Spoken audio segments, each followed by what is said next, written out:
Ayer se aprobó en el Senado el proyecto que busca que las Fuerzas Armadas puedan resguardar infraestructura crítica. ¿Qué va a pasar con ese proyecto en la Cámara de Diputados? También con la reforma de pensiones y más.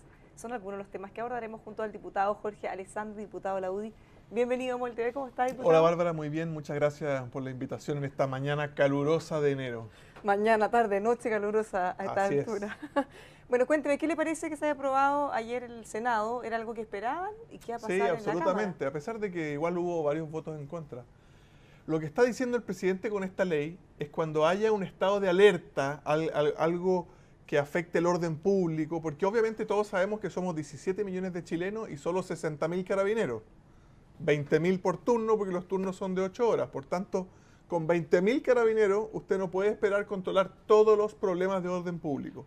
Y el presidente dice, en situaciones especiales, cuando haya protestas masivas, alguna calamidad pública, permítanme usar a las Fuerzas Armadas para cuidar infraestructura crítica. ¿Y qué es infraestructura crítica? Agua, gas, luz, telecomunicaciones, los puertos quizás. Esto queda abierto. Se acordó que se va a definir por ley. Claro, se le dice al Congreso, mire, legisle usted y dígame usted qué es lo que es infraestructura crítica. Pero por mientras, yo lo voy a definir por decreto. Entonces, básicamente el presidente le está diciendo al Parlamento, hagan su pega rápido y defínanmelo. Mientras más ustedes se demoren, yo lo voy a definir por decreto. Ahora, ¿quién podría pensar que en el caso de este estallido social y de violencia que hemos tenido, el agua potable, la luz eléctrica, las telecomunicaciones no tienen color político? Usted no importa cómo piense, es importante tener agua potable. Y hay personas que estuvieron dispuestas a destruir las matrices de agua potable, a atacar hospitales. En regiones rompieron un mamógrafo, que es una máquina muy grande que sirve para tomar exámenes de mamografía, que valía más de 300 millones de pesos en Antofagasta, y lo destruyeron. Entonces, vale la pena que se dediquen nuestras Fuerzas Armadas, que muchas veces, como no estamos en guerra, gracias a Dios, hemos estado en paz muchos años en Chile, poder ocupar esa capacidad ociosa para cuidar estos elementos básicos que necesitamos todos los chilenos. Yo pienso que un proyecto sensato, lo hacen muchos otros países.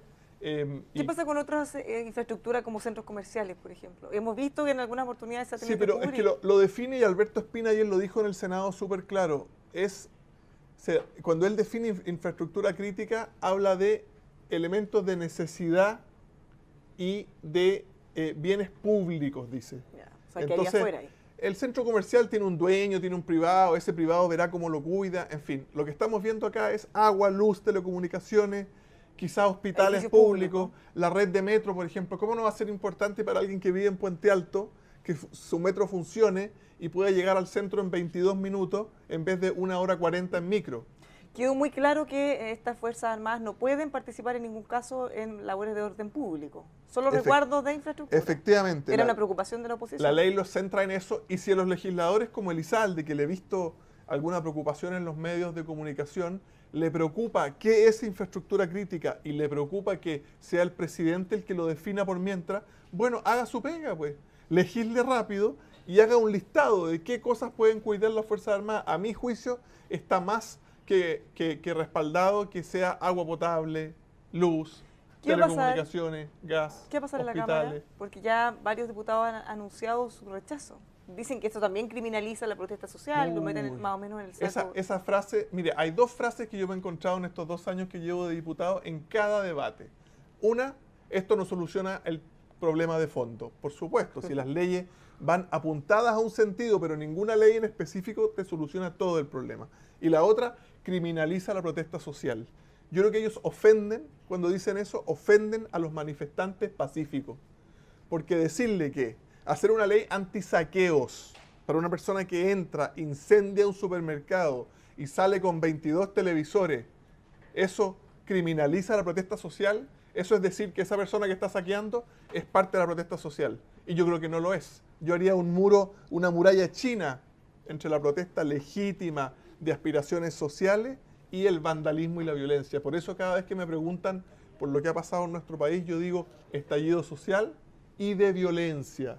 Tiene un apellido, hay dos grupos distintos y hay dos grupos separados. Y para cada uno las soluciones, para uno, orden público efectivo. Y para el otro, por supuesto, agenda social y avances en todo ámbito. ¿Qué va a pasar en la Cámara entonces? ¿Cree que se puede aprobar? Yo ¿Van a pienso tener que va a los ser votos? una votación ajustada, como han sido todas las últimas. Antisaqueo, antibarricada, son ejemplos de aquello. Estamos a 8 votos, a 6 votos. Pero pienso que debiera primar la cordura y entender que esto no es un tema político. Si usted tener agua potable o que el metro en su comuna funcione, no tiene nada que ver con las aspiraciones sociales. Entonces podamos usar nuestros carabineros, nuestros pocos carabineros, porque en el per cápita tenemos poco, en el tema de orden público y usar esta capacidad ociosa que tenemos para cuidar infraestructura crítica, pienso que va en el sentido correcto. Es fundamental que esté aprobado antes de marzo, pensando en que eventualmente pudiéramos ver que reflota la violencia en ese mes, al volver de las vacaciones. Todas estas leyes llegan atrasadas, por supuesto, nos habría encantado tenerlas hace 6 meses, pero ojalá lo antes posible y que el Parlamento legisle, porque efectivamente dejar abierto a un decreto mientras tanto, me parece que hay que acotar eso al máximo. Si hay que alargar una semana de legislación en febrero, alarguémosla, pero dejemos pensiones despachados, dejemos estos temas de orden público despachados, porque efectivamente muchos chilenos le tenemos temor a lo que pueda pasar en marzo. Pensiones, es otro tema que está en discusión. El gobierno ha pedido que se pueda discutir rápido. Desde la oposición dicen que necesitan un par de meses.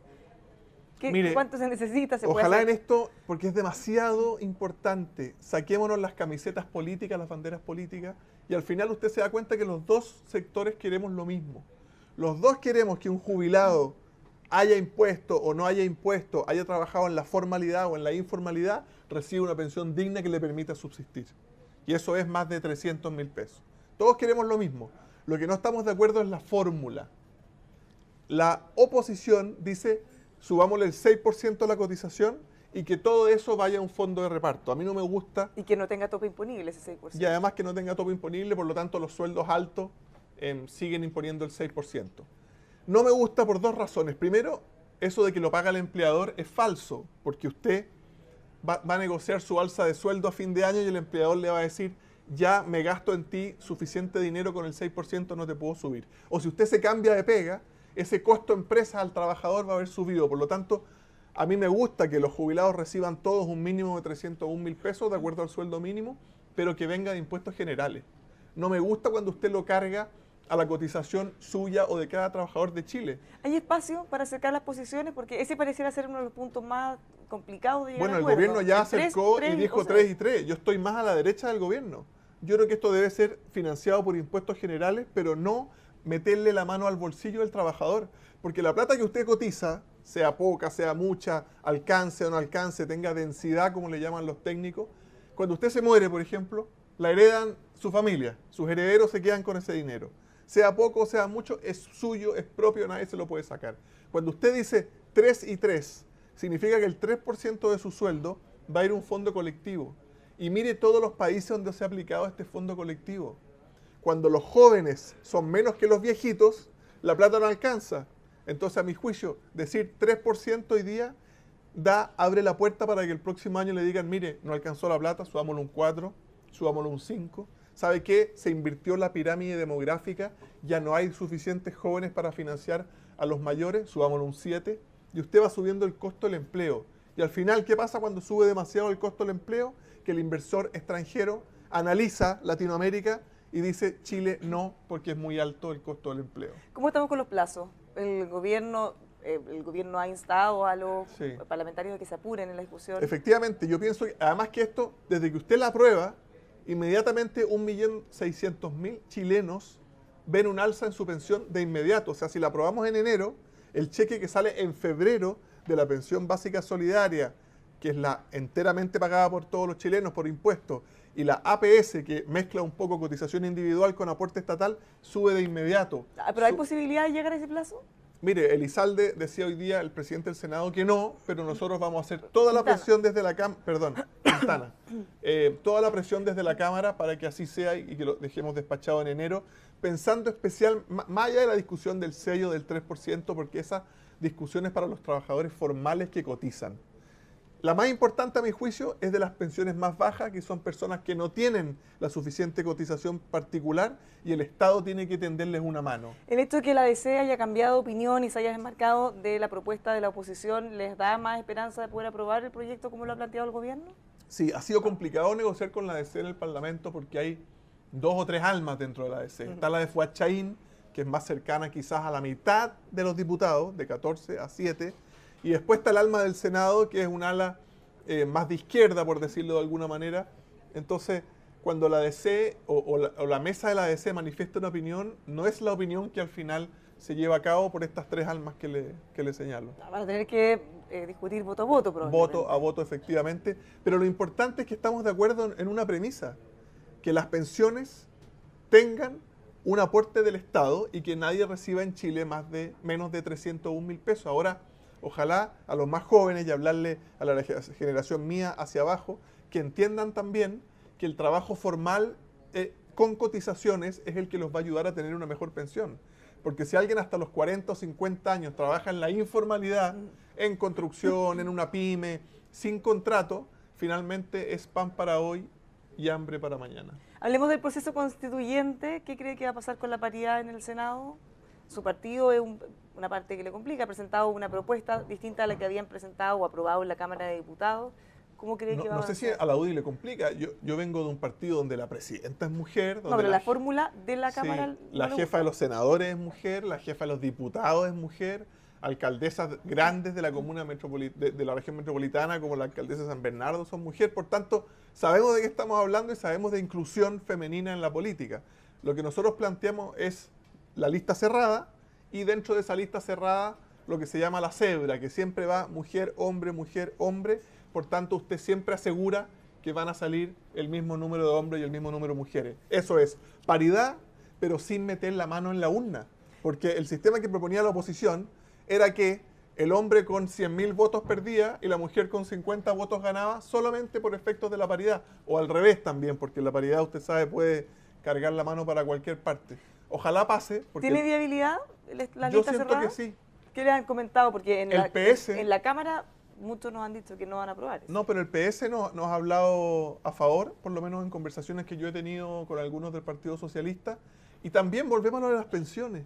Todos queremos lo mismo, todos queremos una constituyente que dé posibilidades a las mujeres, que dé paridad, pero estamos teniendo problemas en la fórmula cómo llegar a eso.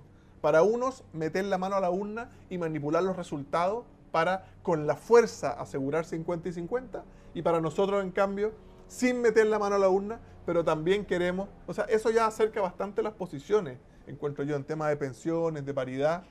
Le diría que hace 6 meses no estaban tan claras estos objetivos comunes. Hoy día pienso que tenemos muchos objetivos comunes y la tarea de los políticos es ponernos de acuerdo. Otro de los temas que está en discusión tiene que ver con la participación de independientes. ¿Qué le parece la creación de un partido, que está en proceso de Partido por la Dignidad? Excelente por 2 cosas. Porque lo más fácil es quedarse en la vereda y decir todos lo hacen mal, que se vayan todos. Y yo les diría a todas esas personas, participen, vengan a actuar en política porque otra cosa es con guitarra. Me encanta que gente como Hamilton se atreva a participar. Porque obviamente lo más fácil es ir a un restaurante y cada vez que uno se encuentra con un alcalde conocido, pifiarlo, manifestarse. Eso es lo fácil, pero lo difícil es ir y presentarse. Yo me he encontrado con muchas personas en la calle y me dicen, oiga, están haciendo esto mal, esto otro mal. Yo le digo, ¿por qué distrito va a ir usted de candidato? Para que las personas que están dispuestas a aportar y que les importa su país, su comuna, su comunidad, estén dispuestas a dar un paso. Si las puertas en la política están abiertas, para que independientes, para que partidos nuevos participen y así tengamos una mejor política entre todos, pero no se soluciona el problema de la política quedándose en la vereda pifiando al político que pase. Diputado, tuvimos incidentes en la PSU la próxima semana, el lunes y martes se va a rendir para quienes no pudieron hacerlo en primera instancia. ¿Qué le parece lo que ha ocurrido con los jóvenes que interrumpieron el proceso, han sido inhabilitados para participar y el rol de la defensora de la niñez, que ha puesto varios recursos? Sí. De partida, eso estaba en el reglamento de la PSU. El DEMREP, como organizador de este proceso, podía, aquellas personas... Imagínese usted puede estar en desacuerdo con la PSU. Podemos pensar que no es el mejor proceso de selección. Podemos decir que discrimina. Pero de ahí, en una sala de clase, a quitarle yo su facsímil que usted ya había respondido y quemarlo y no dejarla a usted rendir esa prueba, me parece que eso es absolutamente ilegal y condenable. No sé si usted se acuerda el día que rindió la PSU, en el caso mío fue la PAA, el nervio que uno tenía la noche anterior, cómo había estudiado, cómo había repasado, cómo entraba a esa sala, súmele usted a ese nervio porque se está decidiendo el futuro de los próximos 40 o 50 años de su vida, si entra o no entra, a qué universidad entra. Súmele a eso salas tomadas y el compañero de pupitre de al lado robándote la prueba y quemándola. ¿Y qué le parece el rol de la defensora de la niñez? Han interpuesto distintos recursos judiciales, casos distintos, tanto en quienes se vieron afectados por esa violencia. Me gustaría que la defensora de la niñez tomara las mismas banderas de defensa siempre que hay niños involucrados. Yo le quiero contar a la defensora de la niñez que alrededor de la Plaza Italia, en las 6 cuadras a la redonda de lo que llama la prensa la zona cero, viven más de 2.500 niños menores de 10 años. Y esos niños con las bombas Molotov están vomitando sangre en las noches, porque les tiran bombas Molotov a su ascensor y hacen subir la bomba tirando humo por todos los departamentos. Esos niños también son chilenos y esos niños también debieran estar bajo la protección de la Defensoría de la Niñez. Entonces, si vamos a tomar banderas con tanta fuerza, tomémoslas también para las víctimas y no, a mí no me parece que sea víctima alguien que te roba tu facsímil ya completado y lo quema y no te deja dar la PSU. Para mí ese es victimario y la víctima está viviendo en la Plaza Italia. Diputado, ¿cómo están las relaciones en Chile Vamos? ¿Ya han limado? Bueno, gracias a los calores que usted mencionaba, diurnos y nocturnos, se han descongelado las relaciones. ¿Pero qué tan descongeladas? ¿Descongeladas de verdad o...? Una cosa es descongelada y otra es fraterna y cordial. ¿Ya? ¿Y cómo están? ¿Descongeladas o fraterna y cordial? Están en proceso de llegar a fraterna y cordial. Yo creo que Hernán Larraín, Mate, Mario Desbordes, Jacqueline Van Rieselberghe están haciendo un trabajo. Creo que es muy importante en estos tiempos de crisis apoyar al gobierno que ha cambiado su programa y que está reaccionando a esta crisis. El presidente nos ha convocado el próximo martes a todos los diputados de Chile Vamos. Y evidentemente lo más fácil, nuevamente, igual que lo que decía el ciudadano, lo más fácil para los de Chile Vamos sería quedarnos en la vereda y criticar al gobierno, criticar a la coalición, criticar a los partidos políticos, pero siempre es más fácil destruir que construir. Yo quiero invitar a mis colegas, dirigentes políticos, de RN, de Evópoli, también por supuesto a la mesa de la UDI, a que entendamos la responsabilidad que tenemos de estar dirigiendo en este momento la historia de Chile. ¿Qué le parece que distintos diputados del Partido Comunista señalen que ya no tiene legitimidad social este gobierno y que deberían adelantar las elecciones, tanto para el gobierno como para los parlamentarios? Bueno, el Partido Comunista ya conocemos su historia, no solo en Chile, sino que el Partido Comunista está siempre en contra de todo orden, de toda institucionalidad, de toda democracia, de toda libertad de expresión. Entonces, lo que diga o no diga el Partido Comunista, me parece que son tremendamente fieles a sus principios. Tellier, el 19 de octubre, estaba pidiendo la renuncia del presidente Piñera. Y yo voy a seguir pidiendo la renuncia de Tellier porque estuvo y ha escrito en un libro que él planificó un atentado donde murieron 5 carabineros. Entonces, él va a seguir pidiendo la renuncia de Piñera, yo voy a seguir pidiendo la renuncia de él. Así como se pide, el senador Alamán pidió que haya, no sé si un cambio de gabinete, pero un gabinete más fuerte. El presidente de Evópoli señaló la posibilidad o la necesidad de reforzar el gabinete. ¿Cuál es la postura de la UDI? ¿Habría que hacer algún cambio cara a marzo? Los cargos de los ministros están siempre a disposición del presidente de la República, sus renuncias siempre están arriba del escritorio. Eso lo sabemos, pero ¿qué debería o qué le gustaría que ocurriera? A mí me interesa que para este periodo de 2 años de total incertidumbre en nuestro país, de 7 elecciones seguidas, de tremendo desorden público, de una crisis de desempleo y económica profunda como no habíamos tenido en 40 años, el presidente tenga el equipo más afiatado posible, con una mezcla entre experiencia y también entre, para no repetir Arjona, entre los jóvenes, que tenga el tono correcto. Me parece que Blumel, ¿Y eso se da Briones, con este gabinete? Carla Rubilar, siempre uno puede mejorar los gabinetes, y ahí la opinión de Andrea Alamán tiene mucha experiencia en política. Andrea Alamán lleva 50 años en la primera línea de la política, ha sido ministro de Estado, ha sido diputado, ha sido senador, y evidentemente lo que opina Andrea Alamán siempre hay que tomarlo y mejorar, pero creo que Briones, Blumel y Carla Rubilar, también Felipe Ward, han sido un aporte en el tono de la discusión. Imagínese usted que han llegado a acuerdo en la reforma tributaria, han llegado a acuerdo o casi en la reforma de pensiones, han llegado a acuerdo en la reforma laboral. Entonces, a pesar de toda la contingencia y todo lo que está ocurriendo, muchas veces el trabajo silencioso de este gabinete ha sido mucho más fructífero que el equipo anterior, en la parte quizás que no sale en las portadas, pero sí que son avances legislativos importantes para la ciudadanía. Diputado, este sábado van a haber consejos de RN o por el PRI en donde se plantea que deberían tomar una postura respecto al plebiscito. ¿Apruebo o rechazo? ¿Qué cree que debería ocurrir? ¿Usted le parece que debería cada partido tener una postura única? No, me parece que cada uno debería haber libertad de acción y además entender que este es un proceso cambiante. Mire, si los chilenos quizás al principio sentían que este podía ser un proceso que nos podía conducir a terminar con desigualdades, con injusticia, después vieron cómo la violencia y los extremismos iban tomando todo y cómo las posturas de algunos eran absolutamente maximalistas y ya estábamos hablando de una constitución de ultraizquierda, mientras tanto quemaban el país. Evidentemente las personas tienen derecho a evaluarlo en sus casas, en sus familias. En mis almuerzos familiares de día domingo hay discusión sobre esto, porque el alcalde de Santiago, que es mi hermano mayor, ha dicho que votará que sí. En mi caso yo votaré y haré trabajo y haré campaña por el no, porque creo que podemos reformar la Constitución, cambiar, pero no engañemos a la gente diciéndole que las pensiones, que los mejores hospitales y que los mejores salarios están en la Constitución, porque no están ahí. Ahora sí, finalmente, diputado, este jueves se vota la acusación constitucional contra el intendente Guevara. ¿Qué cree que va a pasar ahí? ¿Cómo estamos con los tiempos también? Porque se suponía que en febrero va a haber un receso. Estoy trabajando duramente porque es el intendente de mi región. Estoy yendo a la comisión, explicándole a los parlamentarios lo que se hizo, llevando también testimonios. Si usted ¿Cómo le ha ido? Bastante bien. Los testimonios de la gente que vive ahí en la zona cero, los locatarios, la Fuente Alemana, los distintos hostales te dicen, el único día que pude salir a barrer el frontis de mi local en cierta tranquilidad y respirar fue cuando se hizo el copamiento. ¿Cree que van a votar a favor igual? Vamos a ver, pues si pesa más la política o si pesa más la realidad. Y yo hago un llamado a los diputados de mi distrito, Giorgio Jackson, Maya Fernández, Winter,